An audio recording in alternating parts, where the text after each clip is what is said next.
സുഭാഷിതങ്ങൾ അധ്യായം 8. ജ്ഞാനം വിളിച്ചു പറയുന്നതും അറിവ് ഉച്ചത്തിൽ ഘോഷിക്കുന്നതും കേൾക്കുന്നില്ലേ? വീഥികളിലും വഴിയരികിലുള്ള കുന്നുകളിലും അവൾ നിലയുറപ്പിക്കുന്നു.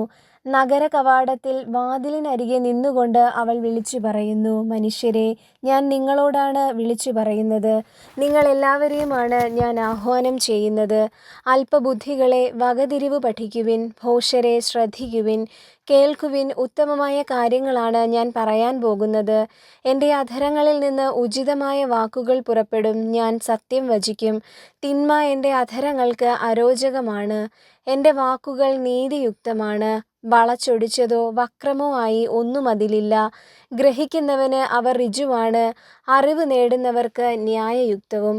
എൻ്റെ പ്രബോധനം വെള്ളിക്ക് പകരവും എൻ്റെ ജ്ഞാനം വിശിഷ്ടമായ സ്വർണത്തിന് പകരവുമാണ്.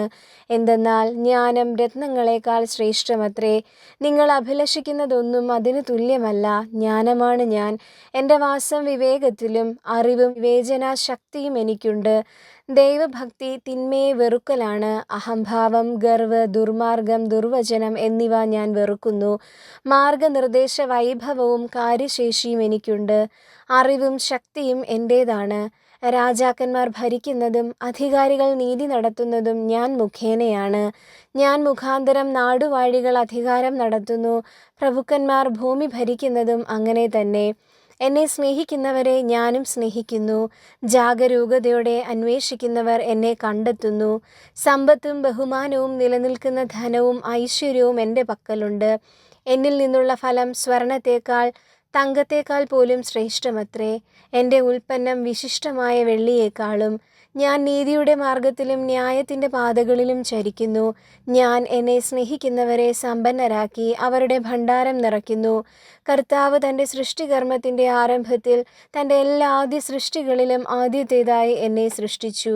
യുഗങ്ങൾക്ക് മുൻപ്, ഭൂമിയുടെ ആവിർഭാവത്തിനു മുൻപ് ഒന്നാമതായി ഞാൻ സ്ഥാപിക്കപ്പെട്ടു. സമുദ്രങ്ങൾക്കും ജലസമൃദ്ധമായ അരുവികൾക്കും മുൻപ് തന്നെ എനിക്ക് ജന്മം കിട്ടി. പർവ്വതങ്ങൾക്കും കുന്നുകൾക്കും രൂപം കിട്ടുന്നതിന് മുൻപ് ഞാനുണ്ടായി. ഭൂമിയോ അതിലെ വയലുകളോ ആദ്യത്തെ പൂഴിത്തെരിയോ നിർമ്മിക്കുന്നതിനു മുൻപ് എനിക്ക് ജന്മം നൽകപ്പെട്ടു. അവിടുന്ന് ആകാശങ്ങൾ സ്ഥാപിച്ചപ്പോഴും സമുദ്രത്തിനു മീതെ ചക്രവാളം നിർമ്മിച്ചപ്പോഴും ഉയരത്തിൽ മേഘങ്ങളെ ഉറപ്പിച്ചപ്പോഴും സമുദ്രത്തിന് ഉറവകളെ സ്ഥാപിച്ചപ്പോഴും ജലം തൻ്റെ കൽപ്പന ലംഘിക്കാതിരിക്കാൻ വേണ്ടി സമുദ്രത്തിന് അതിരിട്ടപ്പോഴും ഭൂമിയുടെ അടിത്തറ ഉറപ്പിച്ചപ്പോഴും വിദഗ്ധനായ ഒരു പണിക്കാരനെ പോലെ ഞാൻ അവിടുത്തെ അരികിലുണ്ടായിരുന്നു. അനുദിനം ആഹ്ലാദിച്ചുകൊണ്ടും അവിടുത്തെ മുൻപിൽ സദാ സന്തോഷിച്ചുകൊണ്ടും ഞാൻ കഴിഞ്ഞു.